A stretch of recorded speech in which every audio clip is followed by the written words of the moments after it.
Ranaghat sub ডিভিশনে সকলে যারা এখানে উপস্থিত আছেন বা যারা হয়তো উপস্থিত হতে পারেননি, সারা বাংলায় বিভিন্নভাবে আমার কণ্ঠ শুনতে পাচ্ছেন, তাদের সকলকে আমার অনেক কৃতজ্ঞতা, ধন্যবাদ এবং নমস্কার জানাচ্ছি।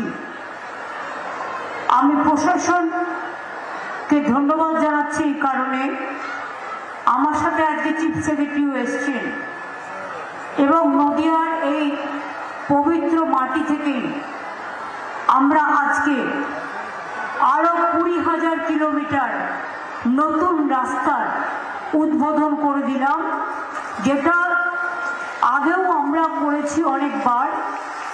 কেন্দ্রীয় সরকার আমাদের টাকা বন্ধ করে দেওয়ার পরেও আমরা কিন্তু 39,000 রাস্তা আমাদের টাকায় আগে করেছি এবং এবার আরো 20,000 করে দিলাম এবং মোট আমরা প্রায় 1,83,000 কিলোমিটার রাস্তা আমাদের সময়ে আমরা তৈরি করলাম।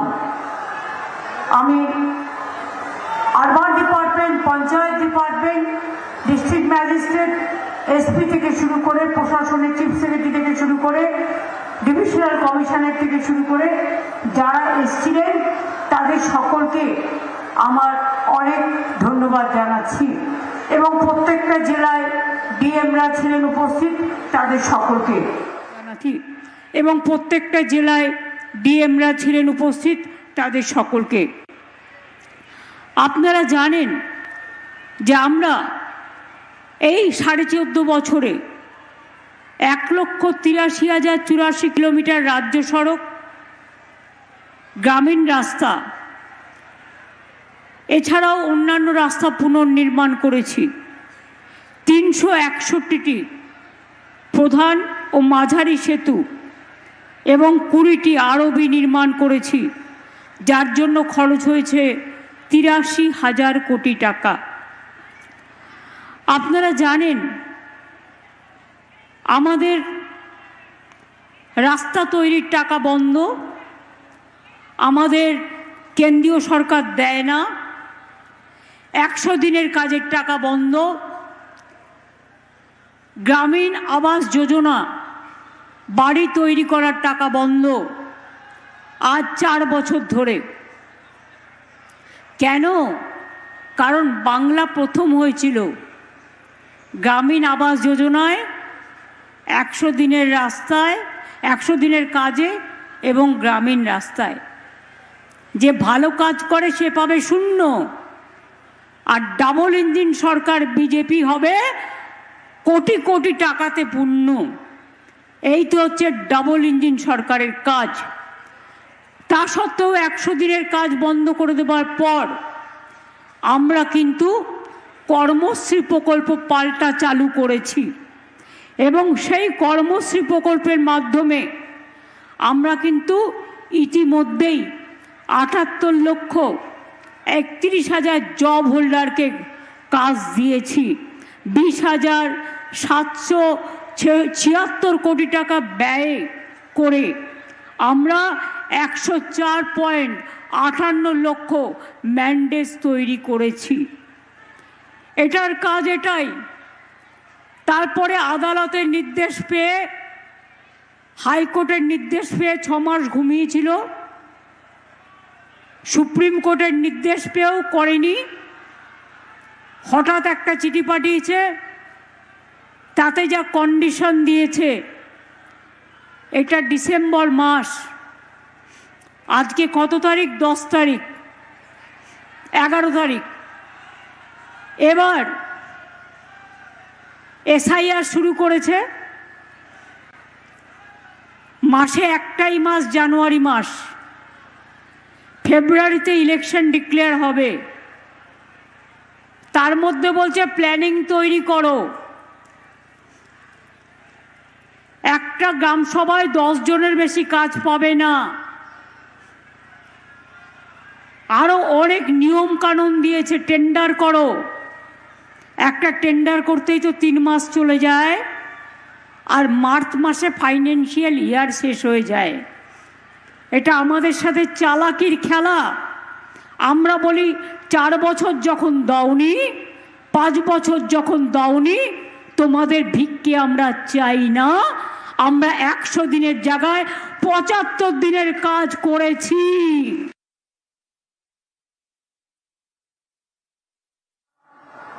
আজকে কর্মশ্রী প্রকল্পে অ্যাভারেজ 70 দিনের কাজ হয়ে গেছে এবং আরো 5 থেকে 10 আমরা আরো করব।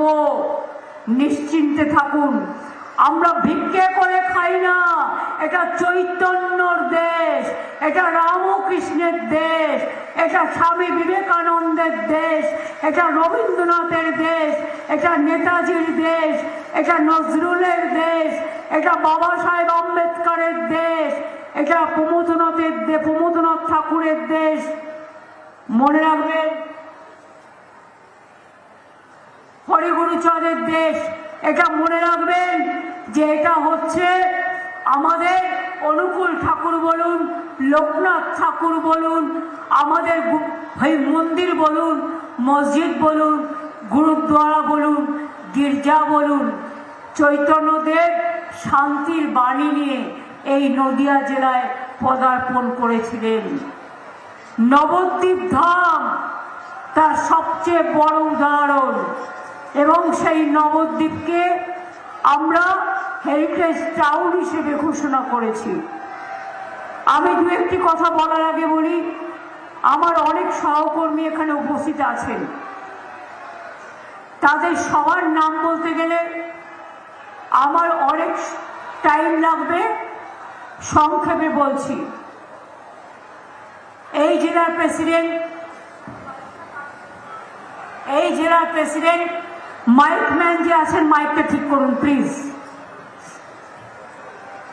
মহুয়া মৈত্র এবং রানাঘাট জেলার প্রেসিডেন্ট দেবাশিস আছেন, আমাদের সকলের সিনিয়র শঙ্করদা আছেন, নন্দ আছে, উজ্জ্বল আছে, স্নেহাশিস আছে, তারান্নুম সুলতানা মীর আছে, রূপবানুর আছে, কল্লোল আছে, পুণ্ডরিকাক্ষ আছে, আলিফা আছে, বিমলেন্দুবাবু আছেন, সুমাল্য ঘোষ আছেন, স্বপন ঘোষ, সুশান্ত মণ্ডল, কনিষ্ক চ্যাটার্জি, দেবব্রত মুখার্জি, সুখদেব ব্রহ্ম, দিলীপ পোদ্দার, হাসিবুল মালিকথা, আমাদের কার্তিক চন্দ্র মণ্ডল, সোমেন বিশ্বাস, আশিস চ্যাটার্জি, নীলুফর হাসেন শেখ, অয়ন দত্ত, শরৎ সরকার, জুলফার আলী খান, জুলফিকার, আমাদের ভোজকিশোর গোস্বামী, মুকুটমণি অধিকারী, মমতাওয়ালা ঠাকুর, তাপস মণ্ডল, সঞ্জয় মুখার্জি, সোমনাথ সহ আরও অনেকেই আছে। আমি সবার নাম হয়তো বলতে পারলাম না। জুলফার আলী খান, জুলফিকার, আমাদের ভোজকিশোর গোস্বামী, মুকুটমণি অধিকারী, মমতাওয়ালা ঠাকুর, তাপস মণ্ডল, সঞ্জয় মুখার্জি, সোমনাথ সহ আরও অনেকেই আছে। আমি সবার নাম হয়তো বলতে পারলাম না, তার জন্য আমি দুঃখিত। আর যারা উপরে বসে আছে তারা সংখ্যায় কয়েকজন, কিন্তু নিচে যারা বসে আছেন তারা অসংখ্য। তারা কিন্তু আমাদের দলের সম্পদ এবং তারাই কিন্তু মামাটি মানুষের সম্পদ। তাদের কথা তারা আমাদের হৃদয়ে আছে, আমার মণিকোঠায় আছে, হৃদয়ের মণিকোঠায়। আপনারা জানেন এই নদিয়া জেলার দিকে কেউ আগে ফিরেও তাকাতো না রাজনীতি করা ছাড়া। আমরা আসার পর নদিয়া জেলায় 95টা স্কিম তৈরি করেছি সারা পশ্চিম বাংলায়, যার সব সুযোগ আপনারা পান। এছাড়াও কল্যাণীতে আমরা 3টে ইন্ডাস্ট্রিয়াল পার্ক করেছি। এখানে Kalyani integrated textile park, Kalyani industrial park phase 3, Haringhata industrial park, 15টি এমএসএমই ক্লাস্টার, 3টি আইটি পার্ক, কৃষ্ণনগরে 1টি, কল্যাণীতে 2টি রুরাল হাট, 29টি কর্মতীর্থ। আর হস্তশিল্পে নদিয়া জেলা তো গৌরব। ফুলিয়ার শাড়ি থেকে শুরু করে, বাংলার শাড়ি থেকে শুরু করে, তাঁত থেকে শুরু করে, মাটির জিনিস তৈরি থেকে শুরু করে, মাটির পুতুল থেকে শুরু করে, কাঁসা বাসন থেকে শুরু করে, আপনারা পাট থেকে শুরু করে, ধান থেকে শুরু করে, এমনকি মিষ্টি সরতীর্থ আমরা তৈরি করেছি। কৃষ্ণনগরের সরপুরিয়া ভাজা এবং কৃষ্ণনগরের বিশেষ করে আপনারা জানেন যে এগুলো খুবই বিখ্যাত।